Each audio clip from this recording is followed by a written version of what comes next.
Morning, everybody. It is 8:38, and this is your pre-opening comment for the Wednesday, the 16th, and it is video number 2265. Okay, Japan continues to slide. It was down almost 4% yesterday, down another 1.7% today. So Asia and Europe are both lower.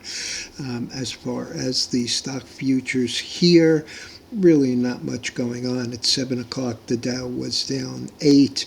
At 8 o'clock, it was up 30. At 8:35, which was after the import-export prices, I'll go over those in a second, it was up 25. Currently, it is up 23. As far as the NASDAQ, we were up 24, up 35, currently up about 10.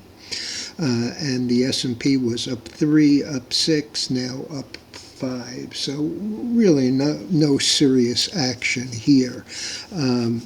We had UAL earnings, but in the backdrop of that, we also have the strong possibility of a flight attendant strike. So I'll get to that in a second. And of course, yesterday's big action in the semis centered, or at least was highly influenced by ASML, which was down 16% yesterday, just crushing the SOX index and dragging all the rest of the semis down. Import prices, month over month, down 0.4% versus down 0.3. Ex-oil, they actually were higher, up 0.2 versus down 0.1. Well, oil has come down in the last couple of days on decreased tension.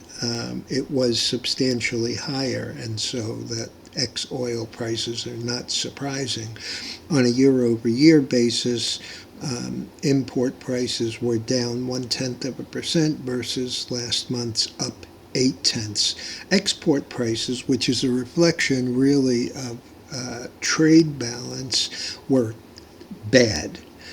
No other way to put it. They were down 0.7 on a month-over-month basis. Expectations were for down 5. Last month was also down 7, but was revised to down 9.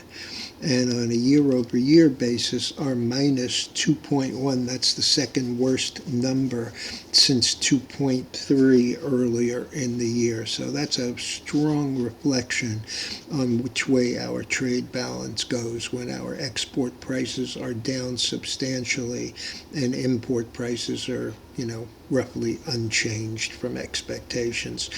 Mortgage applications down 17%. That was versus last week's down 5.1%. In case you have forgotten, we had a huge bump to the upside over the last couple of weeks in interest rates. They seem to have subsided a little, but that certainly didn't help the mortgage apps. New purchases down 7%. Refinancings down 26%. This is chart on the screen is the nat gas. I'm a little bit disappointed after yesterday's hitting down here. This is the daily, hitting the 50-day moving average and bouncing back up, closing slightly higher, down again a little today. Looks like we might be going for the gap, but we have plenty of time on this. The options that we paid 42 cents for, which are next month's, closed at 33 cents. Not a huge loss, but we have plenty of time on those. UNG is down another 30 cents at 13.71. As far as the rest of the futures, we have oil steady at up 7 cents. Nat gas, as I said, down about 6. Heating oil down just under 0.2%, and gasoline up 3 0.7%. The gold is up about $18, now $17. Silver up 32. The copper is up about 4 cents. I gave you the stock futures. The dollar is down 3 cents, but holding over $1.03. Bitcoin up another almost 1,000. Ethereum up about 50, and we have the bonds up 13/32 on those weak numbers. As far as news this morning, as I said, United Airlines beat. The stock is 64.91. That's up 86 cents or 1.3. Jbht beat and is up 7.5%. 187.75, up 13.10. They beat by a dime and they beat on revenues.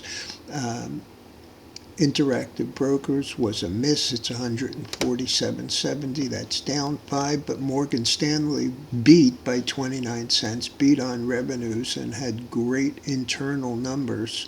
114.70, up 2.5 or 2.2%. UBS beat. So really, Interactive is the outlier. Intel is lower. China wants to review the products sold, according to Reuters, and Qualcomm is going to wait until after the U.S. election before deciding whether or not to make an offer for all or part of Intel. Boeing overnight down just 40 cents, lower after a judge seeks additional information on a plea ruling.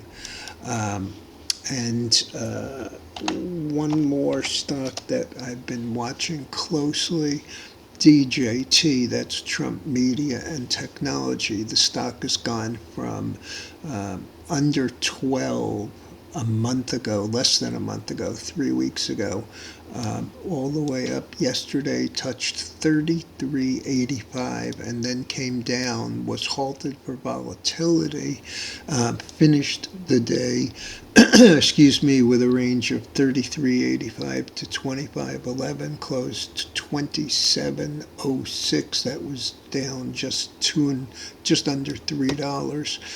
This morning it is coming back up. It's 28.30. That's up $1.24. I kind of use this as sort of my own personal poll of momentum for where Trump is.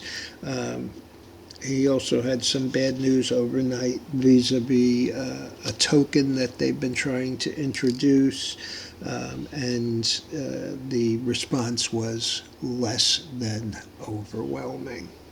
Okay, last look at the futures. NASDAQ is now basically unchanged. The Dow is up about 10. And the S&P is about unchanged also. So while they have come down in the last little while, pretty basically they're not doing much. I'll be back in the morning. Have a good one, folks. I may come in the middle of the day with an update on the UNG.